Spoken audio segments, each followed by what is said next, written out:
Assalamualaikum warahmatullahi wabarakatuh. Bismillahirrahmanirrahim.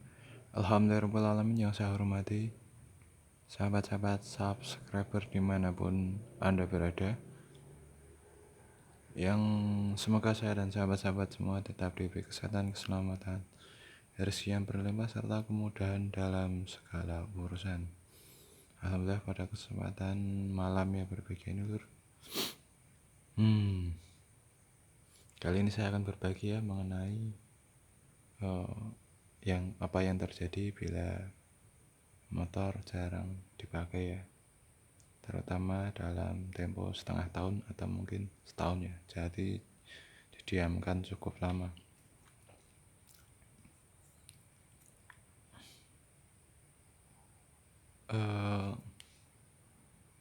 Bentar Lur. Oke ya Lur, sepeda motor itu umumnya memiliki ruang angin ya di mesin. Jadi ketika dikasih oli, paling oli hanya sebatas ini ya. Kita coba buka.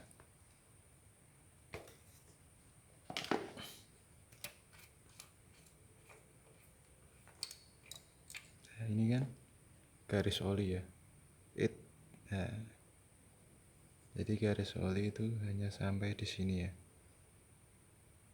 Nah, kalau seandainya ini tertutup, ini kan posisi seperti ini. Nah, oli hanya ada di bawah sini Lur. Jadi nggak nyampe ke atas semua olinya.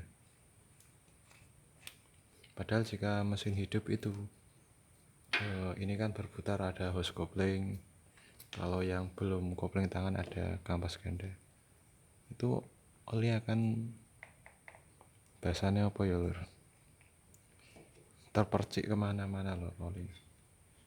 Dan di sini juga ada pompa oli di mesin. Mesin Batak itu biasanya ada pompa oli yang mengalirkan oli dari bawah masuk ke dalam head cylinder. Jadi head cylinder juga terlumasi oli ya Lur. Oli mesin bukan. Cuman kalau pada mesin 2 tak kerkas sampai piston itu pelumasannya dengan oli samping, dan oli mesin hanya melumasi rumah kopling dan gigi transmisi ya Lur. Jadi kalau oli hanya batas ini ya Lur, bagian yang atas, jika oli hanya sebawah sini, bagian yang atas ke sini itu enggak akan terlumasi oli jika motor didiamkan beberapa lama. Jadi oli tak akan melumasi bagian atas hose kopling, dan pada sini transmisi sini yang atas itu juga giginya juga tidak akan terlumasi oleh oli. Walaupun sebelumnya dipakai oli itu akan seperti oli itu akan turun, dan yang atas itu besinya akan mengering hingga akhirnya akan terjadi karat. Di dalam sini transmisi itu ada 2 buah tabung persneleng ya.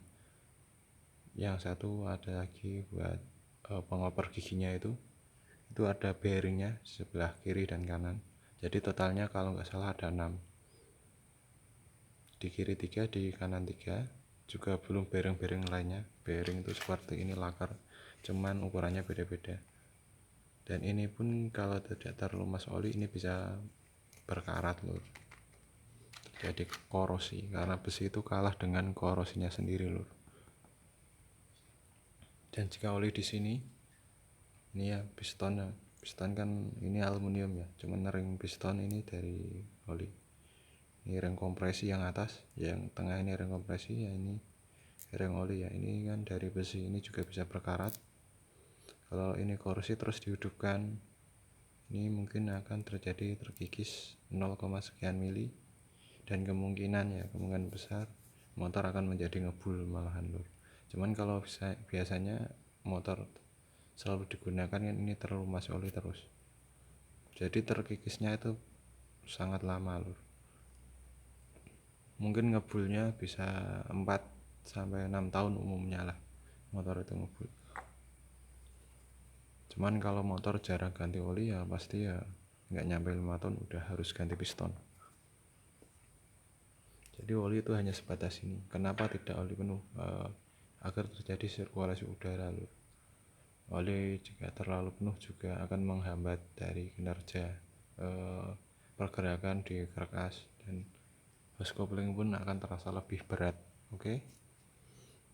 Jadi alangkah baiknya motor digunakan ya. Kalau tidak digunakan minimal seminggu sekali 2 kali dipanasi aja. Jadi oli bisa melumasi bagian atas, bearing-bearingnya, piston, yang ada bar klepnya juga, templar nokennya juga. Kalau di dua tak nggak ada klep, templar dan noken. Yang terakhir itu biasanya busi juga akan mati. Busi yang sudah digunakan terus jarang digunakan, sepengalaman saya itu busi itu akan sulit untuk dihidupkan. Kalaupun mampu memercikan ya, busi mampu memercikan api, cuman apinya kecil ya. Oke, mungkin cukup sekian video saya kali ini. Semoga bermanfaat. Tetap sehat, tetap semangat, dan tetap sholat. Semakin sholat kita baik, insya Allah hidup kita lebih baik. Assalamualaikum warahmatullahi wabarakatuh.